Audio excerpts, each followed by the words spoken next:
Bonjour chers camarades boursicotteurs, j'espère que vous allez bien. Je suis tombé sur deux études réalisées par l'équipe d'Oxford Economics sur les perspectives économiques du Canada au cours des prochains trimestres. Malheureusement, ce qui se trouve devant nous n'est pas très encourageant. Pour reprendre les mots d'une série télévisée populaire, Winter is coming et cet hiver sera accompagné d'une récession selon ce que nous dit Oxford Economics.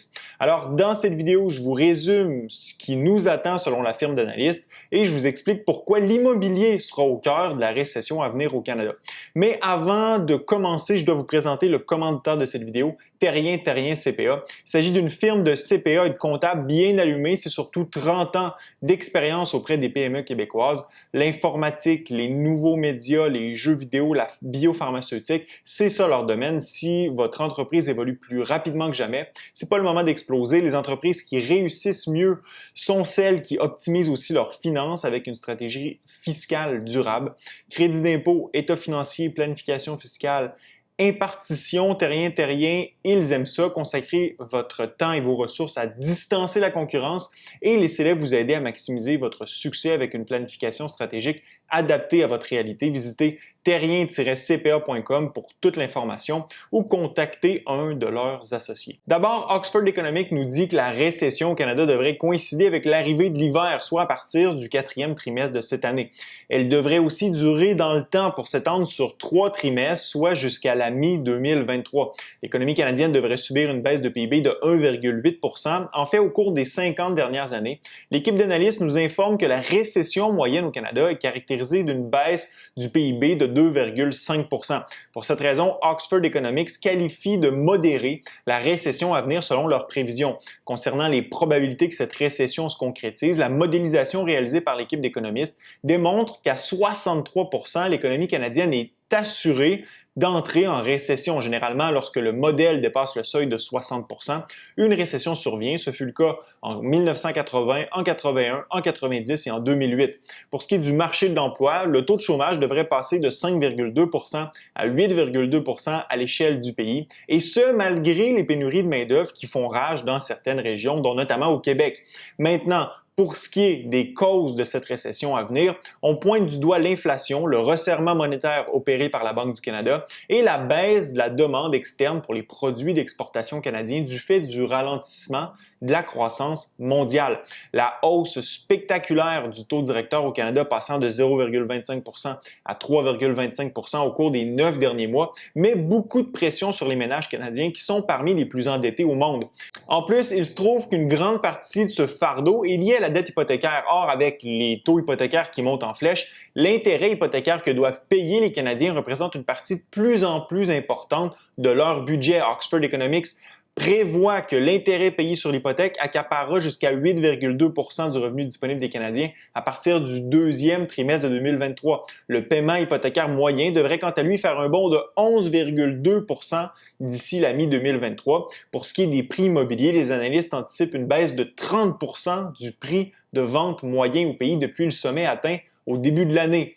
Les prix immobiliers devraient atteindre leur point bas durant le 3e trimestre de 2023. Le prix moyen canadien pourrait donc passer de 868 300 $ à 607 810 $, ce qui le ramènerait approximativement au niveau de décembre 2021. On prévoit une baisse des prix dans toutes les régions métropolitaines du Canada, sauf que certaines sont plus à risque que d'autres. La Banque du Canada, avec ses hausses de taux directeurs, risque de dégonfler la plus importante bulle immobilière de la planète, soit celle de Toronto. Toronto a récemment été classé en première position des marchés immobiliers les plus à risque de subir une correction dans le monde. En fait, c'est au Canada que se trouvent 2 des 10 plus grandes bulles immobilières au monde.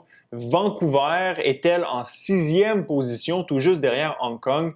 En d'autres mots, la descente est loin d'être terminée du côté des prix de l'immobilier au Canada et les aubaines restent à venir. Sans surprise, la baisse des prix immobiliers va créer un effet de richesse inversé. L'utilisation de la marge hypothécaire, des refinancements et de toute autre technique à effet de levier deviendra difficile à mettre en œuvre. La consommation des ménages et l'investissement immobilier résidentiel va donc en souffrir.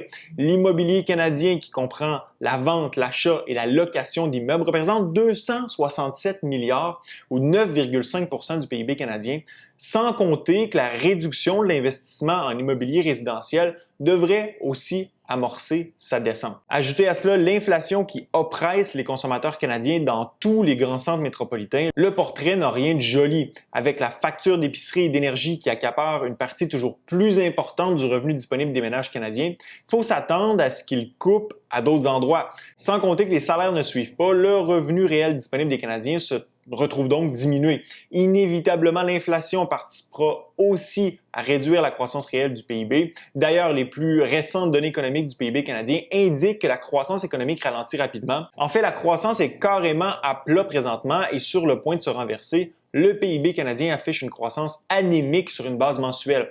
Cependant, tout n'est pas noir. Oxford Economics prévoit une reprise économique à partir du 3e et 4e trimestre de 2023, soit dans un an. Du côté de la reprise, les métropoles de l'Ouest canadien seront celles où elles devraient être plus rapides. Dans l'Est du pays, les analystes économiques croient que les villes de Québec et de Toronto seront celles qui seront les plus performantes.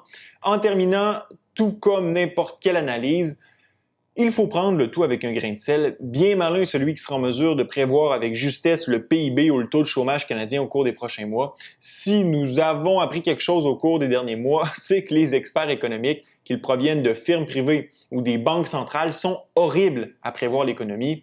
Leurs prévisions à l'égard de l'inflation, de l'emploi ou de la croissance économique se sont avérées non seulement inexactes, mais complètement dans le champ à plusieurs reprises. Ce qu'il faut retenir, c'est l'idée générale que sous-entendent les deux études d'Oxford Economics, soit que le pays, le Canada, se dirige vraisemblablement vers une récession au cours des prochains mois. Malheureusement, c'est un scénario réaliste qui correspond à la tendance amorcée par l'économie américaine dont nous dépendons fortement. Laissez-moi savoir dans la zone commentaire si vous pensez que l'économie canadienne se dirige vers une récession. Ce fut un plaisir d'être avec vous. À la prochaine.